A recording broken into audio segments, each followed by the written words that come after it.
Hello friends, कैसे हो आप सब लोग। तो आज हम डिस्कस करने वाले हैं आपका डीएलएड फर्स्ट सेमेस्टर का संस्कृत का 2023 का पेपर।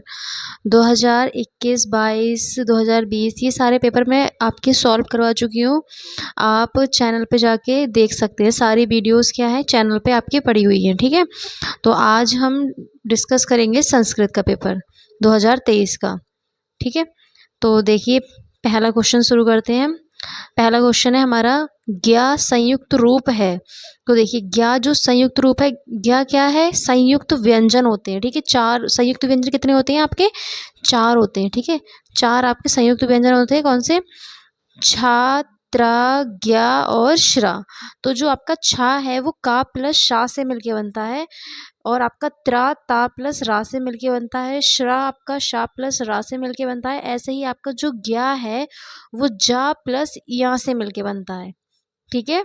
तो चार संयुक्त व्यंजन है, आपको चारों याद करने हैं कि कौन कौन से किस किस से मिलके बनते हैं, इसलिए मैंने यहाँ पे आपको चारों लिख दिए हैं, ठीक है।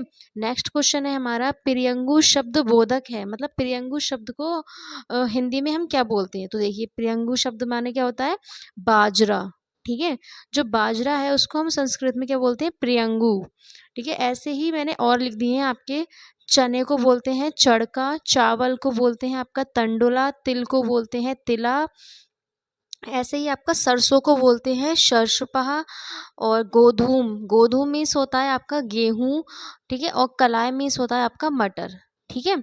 तो ये आपके क्या है, आपके सब्जियों के, अनाज के नाम है ये आपके, ठीक है। जो अनाज होते हैं, अनाजों के नाम है ये आपके संस्कृत में, ठीक है। समझ में आ गए आपको। ये आप जो इम्पोर्टेंट है वो मैंने यहाँ पे लिख दिए हैं, आप इनको याद कर लेना अच्छे से, ठीक है। नेक्स्ट हमारा क्वेश्चन है, नद्य शब्द रूप है, ठीक है। तो देखिए, नदी के जो रूप होते हैं जो हमारी नदी के रूप होते हैं, ये नद्य शब्द उसमें आता है। तो नदी क्या है हमारा, ईकारांत, ठीक है।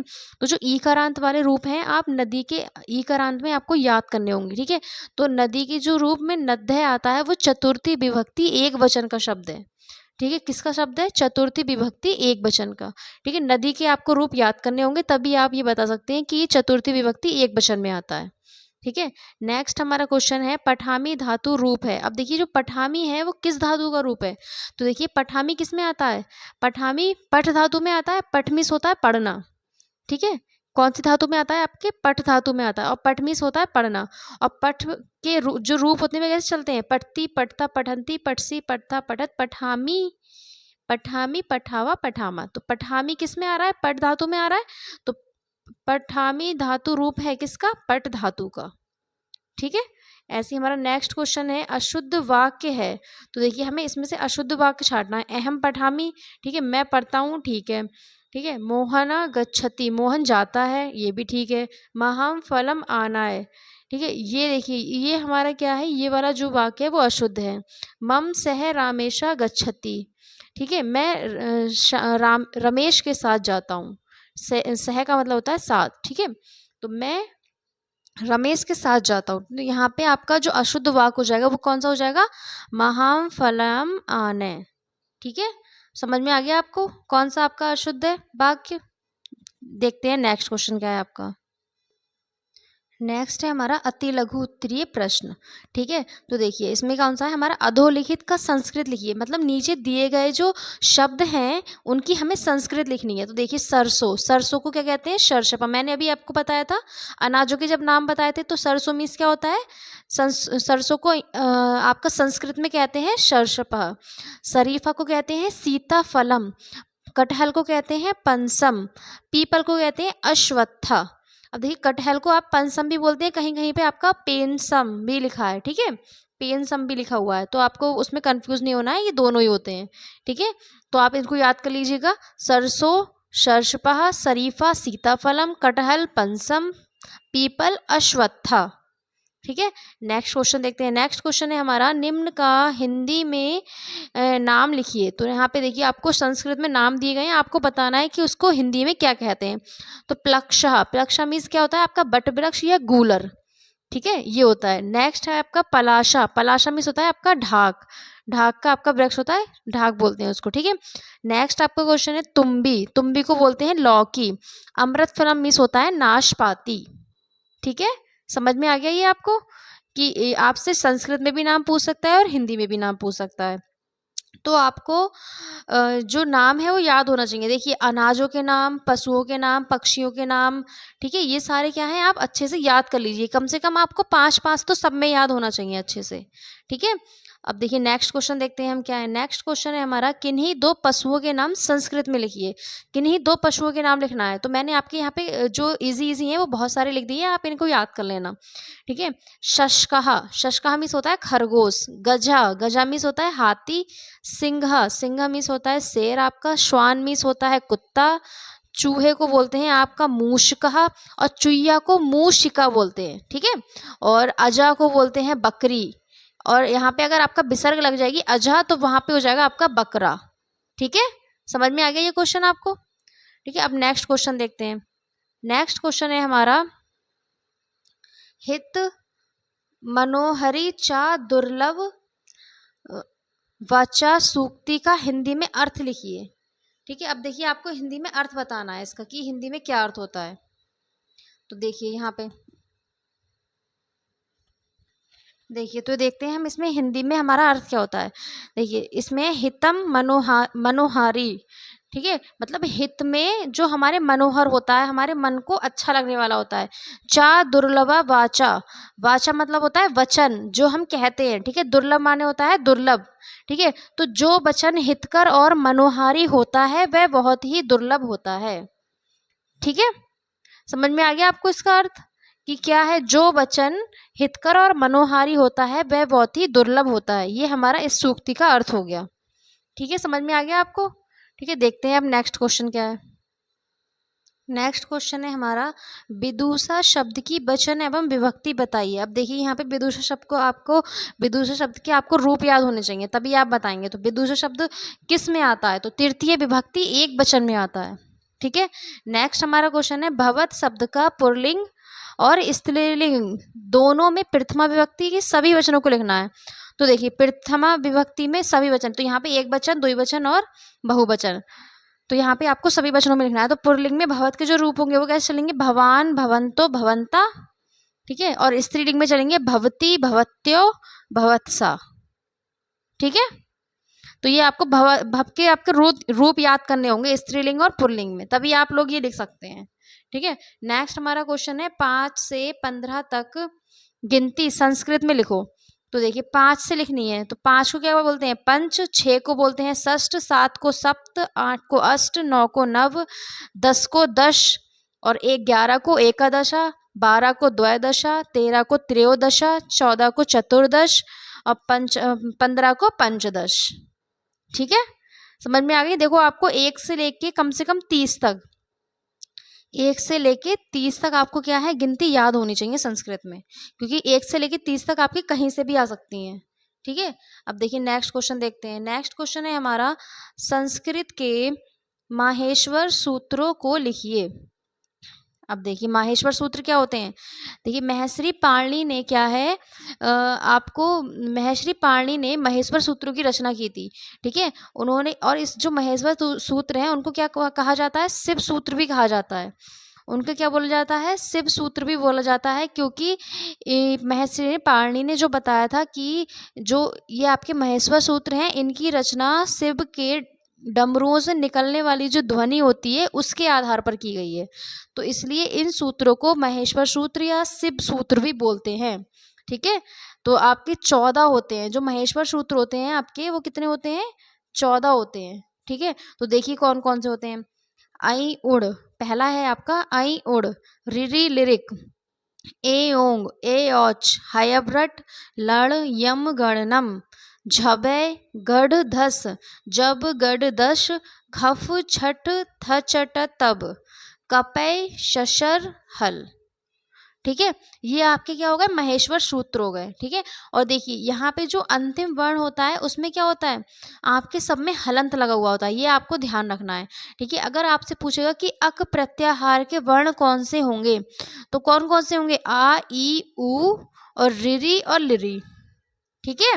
क्योंकि लास्ट वाला जो होता है उसको क्या है हम छोड़ देते हैं जब अगर हमसे अक प्रत्याहार के उसके अंदर के वर्ड पूछेगा, और आपसे सूत्र पूछेगा तो आपको सूत्र पूरे यही लिखने हैं, ठीक है, समझ में आ गया आपको महाइस्पर सूत्र, इसको आप अच्छे से याद कर लेना। ठीक है, अब देखिए नेक्स्ट क्वेश्चन देखते हैं हम।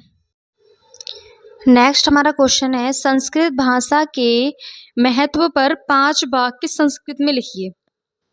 तो देखिए, हमें संस्कृत भाषा का महत्व बताना है कि संस्कृत भाषा का महत्व क्या है। ठीक है, और वो भी क्या है, संस्कृत भाषा में ही बताना है। ठीक है, देखिए आपका ये क्वेश्चन 2023 में आपका आया हुआ है, 2023 का मैं पेपर आपको सॉल्व करवा रही हूँ। ठीक है, तो देखिए इस टाइप के क्वेश्चन क्या है आपके आ सकते हैं, इसका मतलब ये है। ठीक है, तो देखिए कौन कौन से महत्व हैं और क्या क्या है वो। ठीक है, देखिए संस्कृत भाषा अस्माकं देशस्य प्राचीनतम भाषा अस्ति। संस्कृत भाषा क्या है, देश की सबसे प्राचीन भाषा है। ठीक है, दूसरा है आपका, प्राचीन काले सर्वा एव भारतीय संस्कृत भाषाया एवं व्यवहारा कुर्वन्ति स्म। तो प्राचीन काल के जो भारतीय थे वह क्या है, उनकी भाषा और जो व्यवहार था वो क्या है, संस्कृत में करते थे। कुर्वन्ति मतलब करना, तो किस में करते थे, संस्कृत में करते थे। ठीक है, नेक्स्ट है आपका, नेक्स्ट पॉइंट है, सर्वे प्राचीन ग्रंथा चत्वारो वेदाश्च संस्कृत भाषाया मेव अस्ति। जो आपके प्राचीन ग्रंथ हैं, ठीक है, प्राचीन सभी प्राचीन ग्रंथों की रचना किस में है, किस भाषा में है, संस्कृत भाषा में है। ठीक है, सभी प्राचीन ग्रंथ चारों, ठीक है, चतवारा मतलब चारों ग्रंथ, चारों जो वेद हैं, कौन कौन से वेद हैं आपके चारों, ऋग्वेद, सामवेद, अथर्ववेद और यजुर्वेद। ठीक है, तो ये क्या है आपके, बताइए जरा, ये आपके चारों वेद हैं। तो इन चारों वेदों की जो रचना है वो किस में है, संस्कृत भाषा में है। तो आपको यही बताया गया है कि संस्कृत का महत्व क्या है, चारों वेदों की जो रचना है वह क्या है, संस्कृत भाषा में है। नेक्स्ट आपका पॉइंट है, संस्कृत भाषा भारत राष्ट्र एकताया आधारा अस्ति। जो संस्कृत भाषा है आपकी, वह क्या है, भारत की राष्ट्रीय एकता का आधार है। ठीक है, संस्कृत भाषा क्या है, भारतीय राष्ट्रीय एकता की आधार है। ठीक है, नेक्स्ट है आपका, संस्कृत भाषाएं स्वरूपम पूर्ण रूपेण वैज्ञानिक अस्ति। संस्कृत भाषा का जो स्वरूप है, ठीक है, संस्कृत भाषा का जो स्वरूप है वह क्या है, पूरी तरह से वैज्ञानिक है। अस्ति मीन्स क्या होता है। ठीक है, तो पूरी तरह, पूर्ण रूपेण मतलब पूरी तरह से, पूरे रूप से, ठीक है, हर तरफ से, हर तरह से वैज्ञानिक है। ठीक है, समझ में आ गया आपको ये पॉइंट। ठीक है, पॉइंट आपको समझ में आ गया कि संस्कृत भाषा के महत्व क्या क्या है, और आपको संस्कृत में अब आएंगे तो आप लिख लोगे ना। ठीक है, नेक्स्ट क्वेश्चन देखते हैं हम क्या है। नेक्स्ट क्वेश्चन है हमारा, 12, 13, 14, 15, 16, 17, 18, 19 और 20 संख्याओं को संस्कृत में लिखिए। अब देखिए फिर से गिनती आ गई। अभी क्या है आपका, 5 से 15 तक की गिनती दी थी, अब देखिए फिर से 12 से लेके 20 तक की गिनती दे दी है। तो मैंने आपको बोला ना 30 तक आप गिनती अच्छे से याद कर लीजिए, ताकि क्या है, कोई भी गिनती आए तो आप आराम से लिख दें। तो 12 को क्या बोलते हैं, द्वादशा। 13 को देखिए देखिए यहाँ पे क्या है, 12 को क्या बोलते हैं, द्वादश। 13 को बोलते हैं त्रयोदश। 14 को चतुर्दश। 15 को बोलते हैं पंचदश। 16 को बोलते हैं षोडश। 17 को बोलते हैं सप्तदश। 18 को अष्टदश। 19 को नवदश या एकोनविंशति या ऊनविंशति। ठीक है, और 20 को बोलते हैं विंशति। ठीक है, तो ये आपकी गिनती आपको समझ में आ गई, याद कर लीजिएगा इसे अच्छे से। क्या है, ये बार बार आपके पेपर में रिपीट होती हैं। ठीक है, अभी देखिए हमने जितने भी ईयर के पेपर जो सॉल्व करे थे उसमें क्या है, ये कितनी आई हुई है गिनती, बहुत सारी गिनतियां आई हुई हैं। ठीक है, अब देखिए नेक्स्ट क्वेश्चन है हमारा, संस्कृत शिक्षण की प्रमुख विधियों का उल्लेख कीजिए। तो संस्कृत शिक्षण की क्या है, हमें प्रमुख विधियां बतानी है। तो देखिए कौन कौन सी विधियां हैं, वाचन शैली, विचारों की अभिव्यक्ति। वाचन शैली में क्या होता है, वाचन शैली में आपको बोल के आपको क्या है, बोल के आपको डिस्कस करना होता है। कोई भी बात है आपको बोल के, आपको क्या है, उस बात का क्या है, सॉल्यूशन निकालना है। तो जैसे वाद विवाद प्रतियोगिता हो गई। ठीक है, वाद विवाद प्रतियोगिता में क्या होता है, दो आपकी टीम होती है, और क्या है, दोनों पक्षों में एक पक्ष क्या है, क्वेश्चन पूछता है, दूसरा पक्ष क्या है, उसका जवाब देता है या फिर उस पर तर्क करता है। ठीक है, नेक्स्ट है हमारा विचारों की अभिव्यक्ति। विचारों की अभिव्यक्ति हम कैसे कर सकते हैं, भाषण देके कर सकते हैं। ठीक है, नेक्स्ट है हमारा शब्द ज्ञान एवं उसका प्रयोग। ये भी क्या है, आपकी शिक्षण की विधि है। वर्ग पहेली विधि, आप क्या है, कोई भी देखा होगा आपने छोटे बच्चों की किताबों में, क्या है, वर्ग दिए हुए होते हैं और पहेलियां दी हुई होती हैं, उसके माध्यम से क्या है, बच्चे बहुत कुछ सीखते हैं। तो संस्कृत शिक्षण में हम क्या है, वर्ग और पहेली विधि का भी प्रयोग कर सकते हैं। नेक्स्ट है हमारा उपयुक्त शब्द चयन द्वारा रिक्त स्थान की पूर्ति। तो यहाँ पे रिक्त स्थान की पूर्ति आप दे दीजिए करने को बच्चों को, उससे भी क्या है बच्चे संस्कृत सीख सकते हैं। नेक्स्ट है हमारा निबंध लेखन, कथा लेखन, पत्र लेखन। ठीक है, मतलब लेखन जो विधि है इसमें क्या है बच्चों से आप निबंध लिखवा सकते हैं, कहानी लिखवा सकते हैं, या फिर क्या है पत्र लिखवा सकते हैं। ठीक है। नेक्स्ट है हमारा कंप्यूटर, वीडियो, इंटरनेट। देखिए बच्चों को क्या है चित्र दिखाकर, ठीक है, कोई वीडियो दिखाकर, जैसे कि आपको संस्कृत में बच्चों को क्या है पशु पक्षियों के नाम याद करवाने हैं, तो आपने क्या करा टीवी पे या कंप्यूटर या वीडियो पे क्या करा चित्र प्रदर्शित कर दिए, और वहाँ पे क्या है उसके नाम भी लिखा, आगे नाम भी आपने क्या करा उसको प्रदर्शित कर दिए उसके नामों को। तो ऐसे बच्चा क्या है जल्दी सीखेगा। तो कंप्यूटर, वीडियो, इंटरनेट, इन सब में क्या है ये बहुत रुचिकर होते हैं, बच्चे क्या है इनसे बहुत जल्दी सीखते हैं। तो इससे क्या है बच्चे संस्कृत शिक्षण को और अच्छे से सीख सकते हैं इस विधि से। ठीक है। अब देखिए नेक्स्ट क्वेश्चन देखते हैं, ये आपको समझ में आ गया ना। अब देखिए नेक्स्ट क्वेश्चन देखते हैं क्या है। नेक्स्ट क्वेश्चन है हमारा अनुकरण वाचन एवं सस्वर वाचन से आप क्या समझते हैं। देखिए मैंने ये क्वेश्चन आपको काफ़ी बार करवाया है। ठीक है, तो बताइए जरा क्या होता है अनुकरण वाचन और सस्वर वाचन। मैंने आपको बताया कि अनुकरण वाचन का मतलब क्या होता है, अनुकरण का मतलब, और सस्वर का मतलब क्या होता है। ठीक है, तो देखिए छात्रों द्वारा किया जाने वाला वाचन जो अध्यापक के आदर्श वाचन के बाद किया जाता है, मतलब अनुकरण मतलब होता है दोहराना। जो आपका अध्यापक है पहले वो क्या कहता है आपको, छोटे बच्चों को क्या करता है वो कहानी पढ़ के सुनाए या फिर कुछ भी उसको याद करवाना होता है, तो पहले बोलता है, उसके पीछे पीछे क्या है बच्चे भी उसको उसी वाक्य को दोहराते हैं, तो वह क्या होता है आपका अनुकरण वाचन कहलाता है। तो वही वही यहाँ पे है, छात्रों द्वारा किया जाने वाला वाचन जो अध्यापक के आदर्श वाचन के बाद किया जाता है अनुकरण वाचन कहलाता है। ठीक है, और आपका सस्वर वाचन क्या होता है, सस्वर वाचन का मतलब होता है कि बच्चों को क्या है किताब दे दी और बच्चे क्या है जोर जोर से उसको पढ़ते हैं, जोर जोर से उसे पढ़ के सुनाते हैं, तो वह क्या होता है आपका सस्वर वाचन होता है।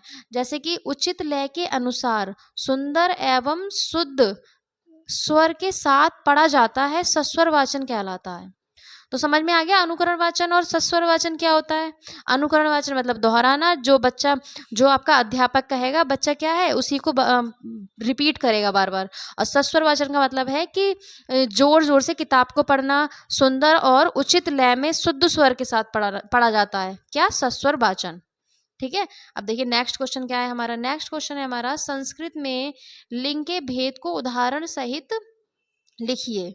ठीक है, अब बताइए, मैंने आपको बहुत बार बताया है कि संस्कृत में कितने लिंग होते हैं और क्या क्या होते हैं, आपको पता होगा ये सब। ठीक है, देखते हैं क्या है अब ये। देखिए संस्कृत भाषा में संज्ञाओं के 3 लिंग होते हैं। ठीक है, कौन कौन से, पुल्लिंग, स्त्रीलिंग और नपुंसकलिंग। तो देखिए पुल्लिंग संज्ञा वे शब्द होते हैं जो पुरुष जाति का बोध करवाते हैं या पुरुष जाति को दर्शाते हैं। तो ऐसे आपके लिंग को क्या बोलते हैं, पुल्लिंग बोलते हैं। जैसे कि क्या है बालक, गुरु, अश्व, नर, ये क्या है आपके पुल्लिंग है। ठीक है, तो क्या हो गया पुल्लिंग संज्ञा वे शब्द होते हैं जो पुरुष जाति को दर्शाते हैं। ठीक है, ऐसे ही स्त्रीलिंग क्या होता है, स्त्रीलिंग वह शब्द होते हैं जो क्या है स्त्री जाति को दर्शाते हैं या नारी को दर्शाते हैं। जैसे कि क्या है आपका बालिका हो गया, माता हो गया, गौ हो गया और देवी हो गया, ये क्या है आपके स्त्री जाति का बोध करवाते हैं। तो ये ऐसे शब्द क्या हो गए, स्त्रीलिंग हो गए। ठीक है, ऐसे ही आपका नेक्स्ट है नपुंसक लिंग। तो नपुंसक लिंग क्या होता है, नपुंसक लिंग संज्ञा वे शब्द होते हैं जो किसी भी लिंग को नहीं दर्शाते हैं, ना ही क्या है वह ना ही स्त्री जाति का बोध कराते हैं और ना ही पुल्लिंग जाति का बोध कराते हैं। तो जो ऐसे शब्द होंगे आपके वो क्या कहलाएंगे, नपुंसक लिंग कहलाएंगे। इसमें आपका कौन कौन सा आएगा, फलम, पुस्तकम, ग्रहम। अब जो फल है वो क्या है स्त्रीलिंग, ना ही स्त्रीलिंग होता है और ना ही पुल्लिंग होता है। ऐसे ही आपका पुस्तक है वह भी किस में आता है, नपुंसक लिंग में आता है। जो आपका घर है ग्राहम, वह भी क्या है आपका नपुंसक लिंग में आएगा। तो आपको लिंग समझ में आ गए, लिंग कितने होते हैं, कौन कौन से होते हैं, पुल्लिंग, स्त्रीलिंग और नपुंसक लिंग।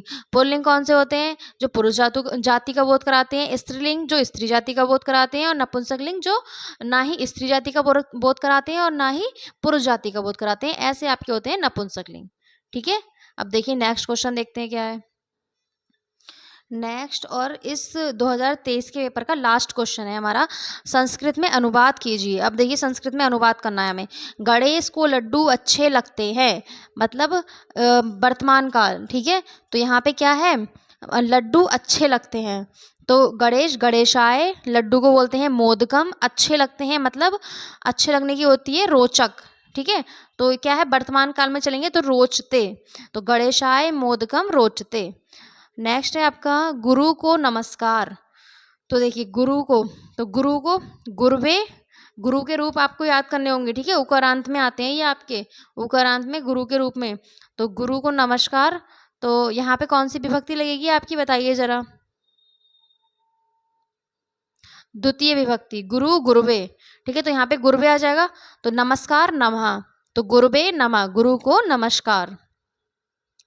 नेक्स्ट आपका है राम पढ़ने के लिए काशी जाता है। तो देखिए पढ़ने के लिए, तो रामः पठनाय, रामा पठनाय, काशी जाता है, तो काशी जाता है मतलब क्या है, ये वर्तमान काल है। तो यहाँ पे क्या है, गच्छ धातु का वर्तमान काल मतलब लट लकार में लगेगा, तो गच्छति, ठीक है। नेक्स्ट आपका है श्याम पिता के साथ गया। तो क्या है, तो इसका होगा श्याम पिता का पित्रेण के साथ, सह, मैंने बताया था अभी आपको, साथ की क्या होती है, सह। श्याम पित्रेण सह गया मतलब क्या है, आपका भूतकाल की बात चल रही है। तो भूतकाल में आपका कौन सा होता है, लंग लकार होता है। तो लंग लकार में जो गच्छ धातु के रूप चलते हैं वो कैसे चलते हैं, आपका अगच्छत, अगच्छताम, अगच्छन, ये चलते हैं ना आपके, ठीक है। तो यहाँ पे क्या आ जाएगा, अगच्छत, ठीक है। तो श्याम पित्रेण सह अगच्छत, समझ में आ गया आपको।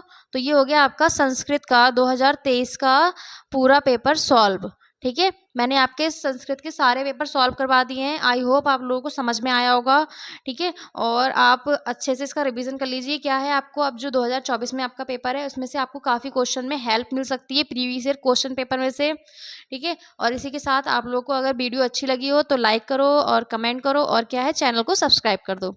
और हम मिलेंगे नेक्स्ट वीडियो में नेक्स्ट पेपर के साथ।